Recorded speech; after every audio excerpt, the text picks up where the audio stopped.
Praise the Lord. இன்றைக்கு உங்களுடைய வாழ்க்கையில நான் ஏசப்பாவை பார்க்கணும், அவரோட பேசணும், அவரோட நான் நடக்கணும் அப்படின்னு சொல்லி அப்படிப்பட்ட ஒரு ஆசை உங்களுடைய வாழ்க்கையில இருக்குதா?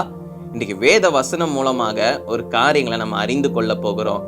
இன்றைய பலப்படுத்தும் வார்த்தை மத்தேயு 5வது அதிகாரம் 8வது வசனம்.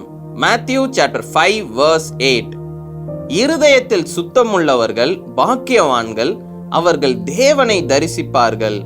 Blessed are the pure in heart, for they will see God. ஹல்லேலூயா.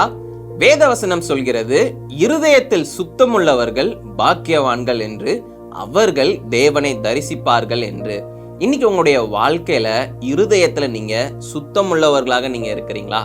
இன்னைக்கு நிறைய பேரை பார்த்தீங்க அப்படின்னா அவங்களுடைய வாழ்க்கையில தவறான காரியங்களை அடுத்தவங்களை அழிக்கணும்னு சொல்லி நினைத்து, தீங்கு செய்ய நினைத்து அவங்க வாழ்ந்து கொண்டு இருக்கிறாங்க. அநேகருடைய வாழ்க்கையில பொறாமையின் எண்ணங்களை கொண்டு வாழ்ந்து கொண்டிருக்கிறாங்க. இன்னைக்கு உங்களுடைய இருதயம் சுத்தமாக இருக்கின்றதா? எல்லாரையும் மன்னிக்கிற இருதயம் கொண்டவர்களாக இருக்கிறீங்களா? எல்லாரையும் நேசிக்கிறீங்களா? ஏழை மக்களுக்கு உதவி செய்கிறீங்களா? திக்கற்றவர்களுக்கு உதவி செய்கிறீங்களா? இயேசுவின் அன்பை எல்லாருக்கும் நீங்க சொல்லுறீங்களா? அப்படிப்பட்ட இருதயம் கொண்டவர்களாக நீங்க இருக்கிறீங்களா? யோசிச்சு பாருங்க. இன்னைக்கு நிறைய நாட்கள் நம்ம அப்படி இருக்கிறது இல்ல. நம்மளுடைய விருப்பத்திற்கு ஏற்றபடி நமக்கு தோணுறத நம்ம செய்து கொண்டு நமக்காக வாழ்ந்து கொண்டு இருக்கிறோம், அப்படிதானே? ஆனா வேத வசனம் சொல்கிறது இருதயத்தில் சுத்தம் உள்ளவர்கள், யாருக்கும் தீங்கு நினைக்காதவர்கள், எல்லாரையும் நேசிக்கிறவர்கள், அவர்கள் பாக்கியவான்கள். அவர்களோட இயேசு பேசுவார், அவர்களை சந்திப்பார், அவர்கள் ஏசப்பாவை தரிசிப்பார்கள் என்று வேத வசனம் சொல்கிறது. அப்போ நீங்க ஏசப்பாவை நான் பார்க்கணும், அவரோட பேசணும், அவரோட நடக்கணும்னு சொல்லி நீங்க விருப்பப்பட்டீங்க அப்படின்னா உங்களுடைய இருதயம் சுத்தம் உள்ளவர்களாக நீங்க வாழ்ந்து கொண்டிருக்கிறீங்களா? இல்ல உங்களுடைய இருதயத்துல கரைப்பட்ட ஒரு வாழ்க்கை இருக்குதா அப்படின்னு சொல்லி யோசிச்சு பாருங்க. எல்லாரையும் நேசிங்க, எல்லாரையும் மன்னியுங்க, எல்லாருக்காகவும் ஏசப்பா கிட்ட ஜெபம் பண்ணுங்க. நிச்சயம் ஏசப்பா உங்களோட பேசுவார், அவர் உங்களை சந்திப்பார், நீங்க அவரை பார்ப்பீங்க.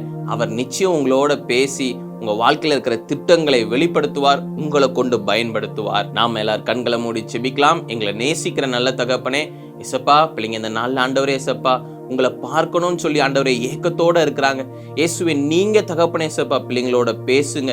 ஆண்டவரே பிள்ளைங்களை பலப்படுத்துங்க. வாழ்க்கையில அநேக காரியங்கள்ல ஆண்டவரே ஏசப்பா சோர்ந்து போயிருக்கிறாங்க. எல்லா சோர்வுகளையும் நீங்க நீக்கி போடுங்க. நீங்க தகப்பனே ஏசப்பா பிள்ளைங்களை வழி நடத்துங்க, ஆசீர்வதிங்க. இயேசுவின் மூலம் ஜெபிக்கிறோம் பிதாவே. ஆமேன், ஆமேன், ஆமேன். உங்களால பரிசுத்தமாக வாழ முடியல, எல்லாரிடத்துலயும் அன்பு காட்ட முடியல அப்படின்னா ஆண்டவரே ஏசப்பா எல்லாரையும் நேசிக்கிற இருதயம் தாங்க, எல்லாருக்காகவும் ஜெபிக்கிற ஆண்டவரே அந்த ஜெப பாரத்தை எனக்கு தாங்கன்னு சொல்லி நீங்க ஜெபம் பண்ணி கேளுங்க. இயேசு உங்களுக்கு உதவி செய்வார். பரிசுத்த ஆவியானவர் உங்களுக்கு அநேகருக்காக ஜெபிக்க உங்களை பாரப்படுத்துவார். நீங்க இருதயத்தில் சுத்தமுள்ளவர்களாக நீங்க வாழுவீங்க. ஏசப்பாவை பார்ப்பீங்க, ஏசப்பாவோட நீங்க நடப்பீங்க. உங்க வாழ்க்கையில ஒரு பெரிய மாற்றத்தை நீங்க பார்ப்பீங்க. உங்க வாழ்க்கை ஆசீர்வாதமாக இருக்கும். God bless you. Have a blessed day.